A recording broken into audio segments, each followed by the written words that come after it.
Today we are taking interview from an outstanding person from the startup and innovations world, Roi Shternin. Hello, hi Nastia. Hello, Roi. Thanks for having me. Thanks for coming, joining us and sharing your experience. I think it will be useful for our audience that will be following you and listening to you. Thank you very much. How is your start of the trip to Kyiv? How is everything? It's been really great. People are so kind to me, but I'm so tired because I'm working very hard, trying to promote my agenda. But I really like the city. People are beautiful. The food is nice. And the weather is nice actually now, so I'm lucky. Yeah, everybody noticed that food is wonderful in Kyiv. Yeah, I need to taste the borscht. For sure. So, today we are here to know you better and know your experience better. For the first time I saw your Instagram profile. I saw the sentence that captured my attention very much. Started a revolution from the bed. Can you explain why you identify yourself with this sentence? Thank you. So first I heard this sentence, or a variation of it, was in a song by Oasis in the 90s, a song called Don't Look Back in Anger. There's this line saying, I'm going to start a revolution from my bed. And when I was ill, I spent almost a decade of my life very, very sick, and I spent several years in bed. And I believe that I started our own revolution for my own life from bed. And I want to start a revolution for other patients and to revolutionize healthcare. And basically I started it from my bed because I couldn't walk. I was just laying in bed. So it just kept, and it was the title of my main talk that I do. Yeah. Wow, that's interesting. Can you touch the subject of your illness? What was this about? Sure. So a few years back, like more than a decade back, I was supposed to start medical school. And I was just recently discharged from the Israeli military. We have to do mandatory service. And I was kind of, always wanted to be a doctor. So I knew that when I can, I'll just enroll into med school. But I had an unfortunate event happening to me in the army. And I started to feel really bad. And I got discharged from the army. And then I thought everything will be okay. I didn't feel so well, but I didn't know it's something that serious. And doctor didn't find anything. So I just kept on going. I enrolled into medical school in Italy. And around 2 weeks before I went to medical school, while I was in a Red Cross ambulance shift. I was a volunteer in the Israeli Red Cross. I just collapsed, and my life completely changed ever since this moment. Yeah. How it's changed? Basically, I couldn't walk anymore. I collapsed. I went to a hospital, spent a week. They didn't know exactly what's happening. I came back home, and my situation started to deteriorate.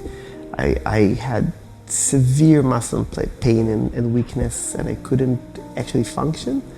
And after around 3 months, I couldn't walk anymore. And then after 2 more months, I couldn't talk more than a few sentences because I was just choking. I was out of breath.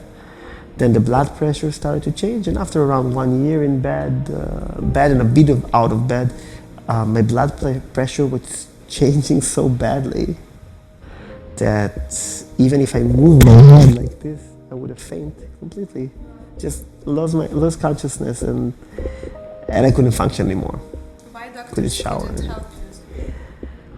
I think it's a combination of two problems. The first is the overburden doctors are having in healthcare around the world.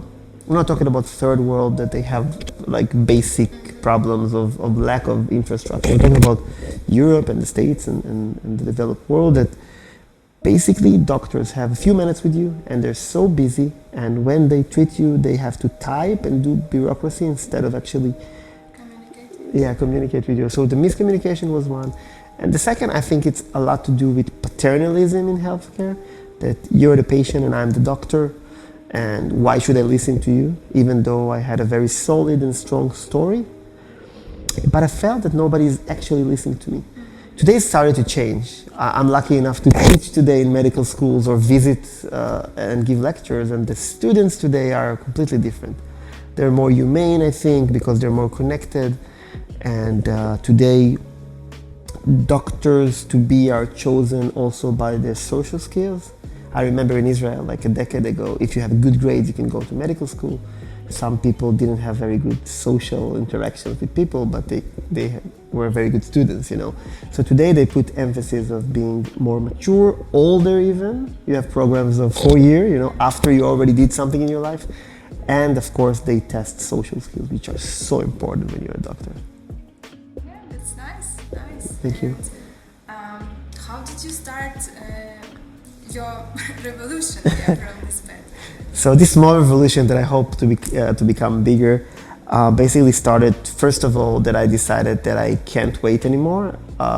Basically, the famous story I'm always telling is about the doctor number 33 that I've seen alongside my parents, and we waited for 6 months to see this doctor. We had so many hopes, so much anticipation just to see this guy. And we had to pay a lot of money because it was outside of the regular public health care.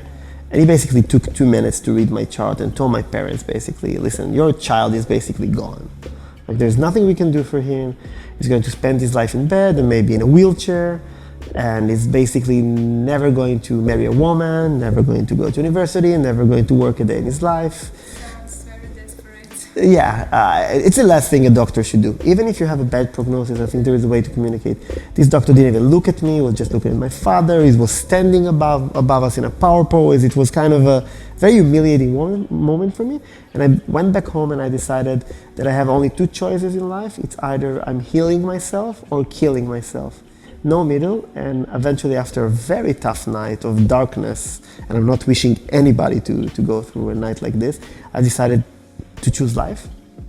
And I decided to start studying medicine from my bed. I spent 2 years completely researching all the medical aspects of not only my illness and my symptoms, but basically learning medicine from cell biology to pathophysiology.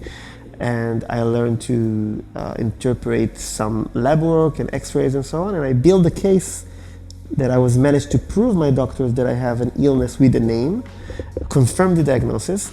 And this revolution I started was first of all to revolutionize my life, because then I had a diagnosis. I taught myself to walk again after 7 or 8 months. And first of all, I came back to life. That's my first revolution. The other revolution is what I'm trying to do with my entrepreneurship. Yeah, we will talk about this a bit later. I would like to ask you a question like this. Many people who got really serious illnesses stay in bed forever.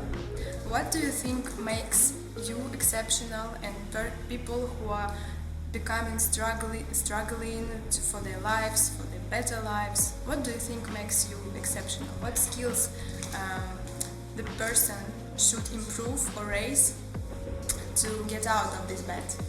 So first of all, I don't think I'm exceptional. I think I'm very lucky to be able to be a stubborn entrepreneur by birth. That's the only luck I had. I think that I didn't know I'm an entrepreneur. Later, people called me an entrepreneur, because when I was a child, entrepreneurs were they were called them artists, like they don't want to work. They didn't value it like today, which is cool to be an entrepreneur. I think that what was different between me and other people is that I had something to prove. So many people told me that I'm inventing this illness, made me go on a crusade to prove that I'm not. And I saw it as a problem that can be fixed. Like you see in startups, we have a problem, you have a market for the problem. I was the market, I was the problem, and I was the solution.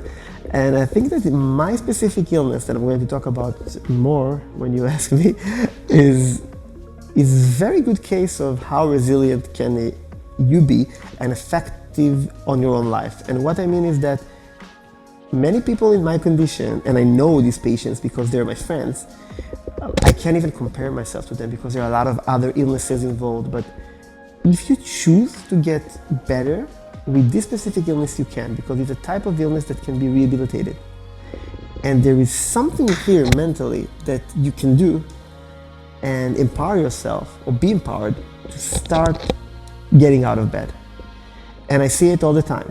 The people who decide to fight, they get better. The people who don't decide to fight, they get even worse.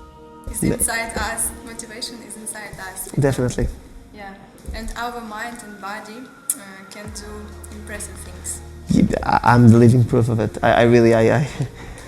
I didn't believe I have, like, if you asked me like 12, 13 years ago that I'll be sitting here in another country talking to you, I'll be laughing because, I couldn't even move in my bed. So, yeah. So, you did a great job. Thank you. Thank you again for coming and sharing your thoughts and experience with us. Thank you very much. Thank you. Let's talk about what do you do for living? Cool. I'm an entrepreneur. Finally. Yeah.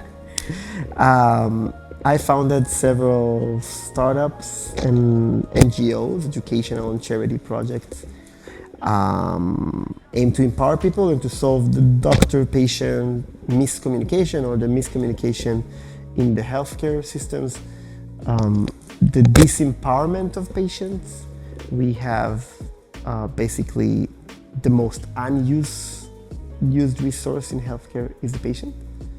In most places, he's being treated as a sack of symptoms and not as an entire human that can be a part and a partner of healing himself. And what I did is a series of startups and projects aimed to solve problems in healthcare, and succeeded. Several failed, but in the last 3 years or so, I've been engaging in a lot of public speaking. I was very shy about my illness. I even hid it about my illness. It was a secret. I didn't tell people. I used to tell people that I've been abroad or studying somewhere. I was ashamed of my illness. Eventually, some reporter in Israel made a story about me regarding a TEDx event that I organized, and they figured out that I had this illness. So this kind of coming out story kind of empowered me, and I'm calling it a speech therapy, because when my story got out and I had to start talking about it, I got to feel better and I actually got to empower people. It was amazing. The first time I went to TV, 4 people, as far as I know, because I've been following up, were diagnosed with my illness. They called the TV station, they got my details, I referred them to a doctor, and every time I'm going on newspaper or TV, other people that just lie in bed for years are seeing that they have hope.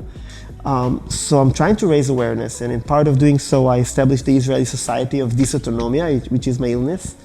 And we have a community of 300 people, and we promote the awareness in healthcare, in medical schools, with doctors and nurses, and it makes a difference. Is it volunteering? It's completely volunteering. I made my money. I'm not even taking money from my own startup right now because it's in early stage, my new startup.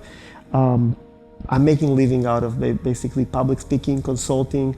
I'm a consultant to the Austrian Ludwig Boltzmann Institute. It's a medical research institute funded by the government, and they were the first one in Austria, and maybe in entire Europe, to actually acknowledge that they need a role of a patient in residence. It's like having a chief doctor. It's a chief patient of an organization.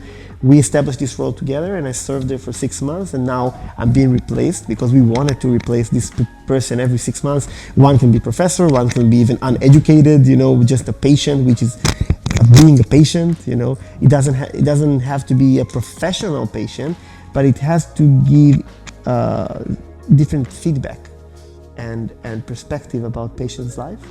And I'm so proud about working in this organization. That's why I'm based in Vienna today. And now I'm establishing this new startup that I'm working on. So you're also proud of your future startup already? Yes, because for the first time, it's a complete distillment of everything I wanted to do ever since I got better.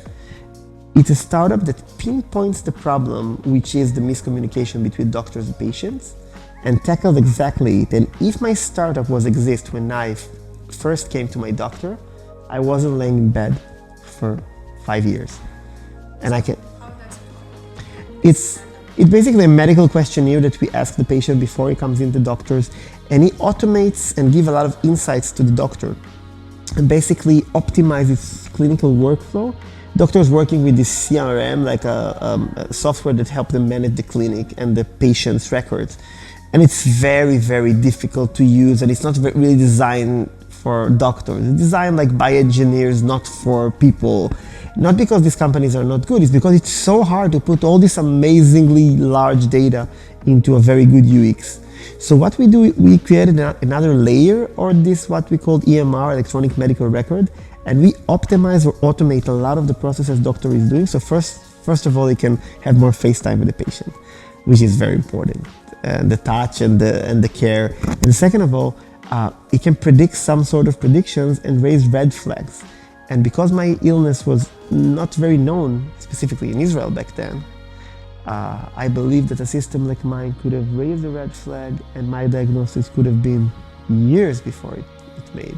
So it can save people lives and years, which is the same. Yeah, this is all about entrepreneurship. You see or face the problem and you create the great solution for it. Thanks. But it took time until the technology got, we didn't have data science like this, like we have today, an algorithm.